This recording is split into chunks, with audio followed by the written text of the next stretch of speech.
O anúncio aí do nome, né, do juiz que vai entrar no Supremo Tribunal substituindo o Teori Zavascki. A gente está na linha com a Vera. Bom dia, Vera. Bom dia, Ed. Eu estava ouvindo aí vocês, achei que essa gritaria era no Supremo, mas é no Big Brother, aí? É no Big Brother, fique tranquilo, não chegamos a esse ponto ainda. Não chegamos a esse nível, é ainda isso? Não. Então tá bom. Então é isso, Ed. Hoje o presidente Michel Temer vai nomear o atual ministro da Justiça, Alexandre de Moraes, para a vaga de Teori Zavascki no Supremo Tribunal Federal. Informação exclusiva aí para o ouvinte do Morning. O anúncio deve ser feito ainda hoje. Ontem o próprio Temer se encarregou de ligar no Domingão para todos os outros concorrentes e explicar a sua escolha, explicar os motivos da escolha, dizer que não era nada pessoal, mas que ele tinha optado por nomear o seu ministro da Justiça, Alexandre de Moraes, para a vaga. Algumas coisas contribuíram aí para favorecer a indicação do Alexandre, Edgar. O fato de que ele já foi escolhido o novo relator da Lava Jato, que é o ministro Edson Fachin. Com isso, tira o peso do ministro da Justiça ser também um relator de uma investigação que pode atingir o governo e ter sido preenchida a vaga que é na turma da Lava Jato. Portanto, Alexandre de Moraes perdeu os dois principais impedimentos que ele teria de ir para o Supremo. Ele nunca escondeu o seu desejo de ser ministro do Supremo Tribunal Federal. Ele é um constitucionalista respeitado, tem livros, é professor titular da USP, preenche ali, segundo os auxiliares de Temer, os requisitos do notório saber jurídico e, portanto, passa a ser, a partir de quando for aprovado pelo Senado, o novo ministro do STF no lugar de Teori Zavascki, em primeira mão aí para o nosso ouvinte. Ótimo, Vera. Deixa eu colocar o Augusto e a Ellen aqui nessa conversa. Surpresa? Não, né? Era meio que esperado já, né? Que o nome era um nome forte desde o início e se confirmou, né, Augusto? Ele foi citado desde o começo. Eu não acreditava na indicação dele por ser um homem muito engajado politicamente, né, engajado politicamente. É um professor de direito constitucional muito competente quanto a isso que eu discuti, né? Ele preenche os requisitos para a indicação, mas eu acho que daqui a pouco ele vai ser acusado de julgar por tendências político-ideológicas. Eu acho isso ruim no momento em que vive o Supremo. Ellen? Então, mais uma vez, eu acho que cabe aqui o comparativo que a gente fazia na semana passada com a corte norte-americana que vai ter, com o Trump, né, na presidência, um perfil completamente político-partidário, provavelmente, porque caberá a ele indicar pelo menos 3 juízes e aí deve ser uma corte toda republicana. Aqui, com essa indicação de Alexandre de Moraes, a corte tende a ficar com um perfil político-partidário, pendendo para um lado, né, mais, e isso fica claro, quer dizer, se a gente vem reclamando de uma corte que fala muito, se expõe muito e se expõe muito partidariamente, com Alexandre de Moraes, essa tendência não é de recolhimento e serenidade, como dizia na semana passada aqui, em entrevista pra gente.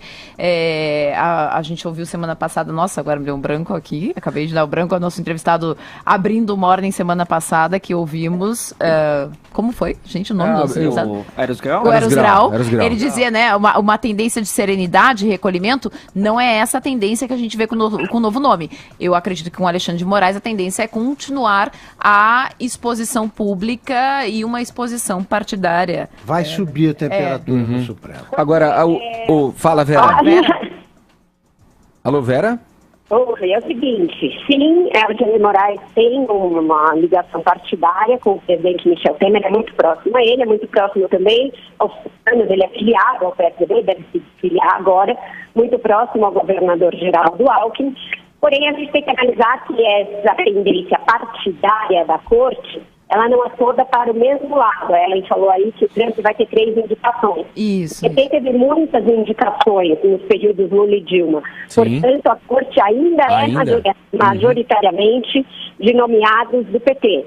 Tem o Gilmar Mendes, que foi nomeado pelo Fernando Henrique, tinha um perfil parecido com o do Alexandre de Moraes, porque tinha atuado no governo, e tem o Toffoli com o mesmo perfil, só que do Lula. E você tem ali outros nomeados pelo Lula e pela Dilma. Então, isso não é uma novidade, tá? Esse perfil político do Supremo não é uma novidade, e o Temer só terá essa nomeação, e aliás não teria nenhuma nomeação se não fosse o acidente que levou à morte do ministro Teori Zavascki. Então, sim, a corte segue politizada, mas não é para o mesmo lado, não é todo para o mesmo lado, é importante dizer isso. Inclusive, né, Vera, o próprio Fachin, que está à frente agora da relatoria da Lava Jato, foi indicação da presidente Dilma, da ex-presidente Dilma, né? Ele era ligado ao MST, foi criticado na época por conta disso, então a gente tem que fazer uma ponderação aí. Se for contar, ainda tem mais pessoas aliadas, nomeadas pelo PT do que nomeadas por outros governos. Eu acho que é importante a gente dizer aqui também o que pesou contra os outros concorrentes. Chegou um momento em que o presidente do Tribunal Superior do Trabalho, Ives Gandra Martins Filho, era muito cotado para a vaga. Mas as posições dele, conservadoras ali no campo dos costumes e muito ligado à Opus Dei, que é uma tendência muito à direita da Igreja Católica, pesaram contra ele. Por quê? Porque o Temer já tinha sido acusado de ser contra as mulheres, ao não nomear nenhuma mulher por primeiro escalão logo de cara.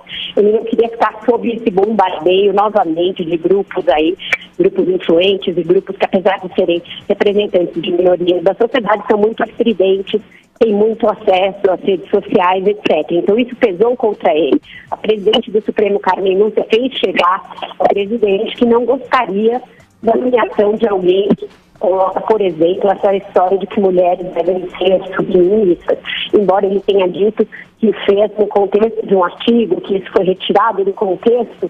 Ele escreveu isso e ele defende isso porque ele é adepto da Opus Dei, inclusive mora na congregação, mora na ordem, entrega todo um salário para a ordem, tem toda uma ligação religiosa que o Temer ficou com medo de ser muito explorada se ele nomeasse Gandra Martins Filho para o povo. Vera. E ele ligou pessoalmente para o Gandra e para os demais candidatos para explicar o porquê dessa escolha. Não, é que a gente, quando do anúncio ou da especulação dos nomes que estavam ali, que assumiriam, né, a vaga deixada por Teori, se falam dessas coisas, pegando até carona no que você disse, né, das tendências de cada juiz, da partidarização da justiça, enfim, ali no Supremo, porque são escolhidos pelos presidentes, como você colocou. Eu li um comentário na imprensa que eu gostaria de te ouvir rapidamente a respeito. Falavam, se eu não me engano, inclusive do próprio Ives Gandra, que ele era um juiz de mercado, com foco no mercado.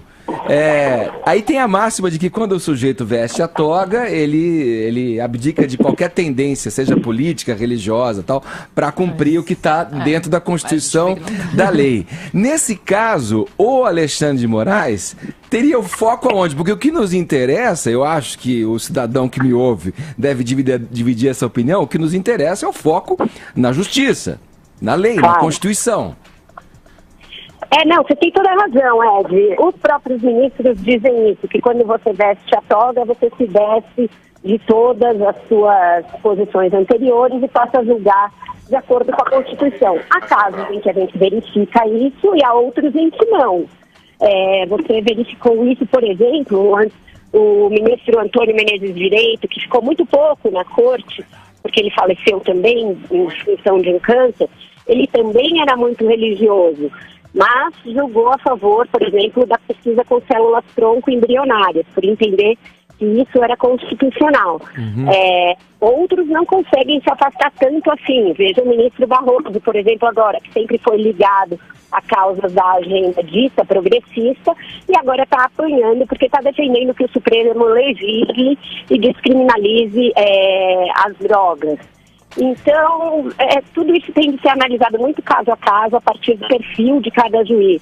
Mas o desejável seria que acontecesse isso que você está dizendo, é óbvio. Sim.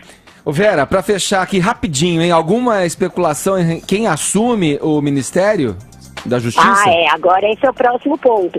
Eu acho que muito cotada é a Flávia Piovesan, que é a atual secretária de Justiça ali do Ministério, é muito próxima ao Alexandre de Moraes, foi aluna dele, foi aluna do Temer, e é muito bem cotada. Ali seria um gesto também dele para as mulheres, para aplacar um pouco essa coisa de que ele não tem mulheres no seu primeiro escalão, e também um certo aceno aos setores mais moderados ali da sociedade, mais à esquerda, porque ela tem muita presença nessa pauta dos direitos humanos, nessa agenda.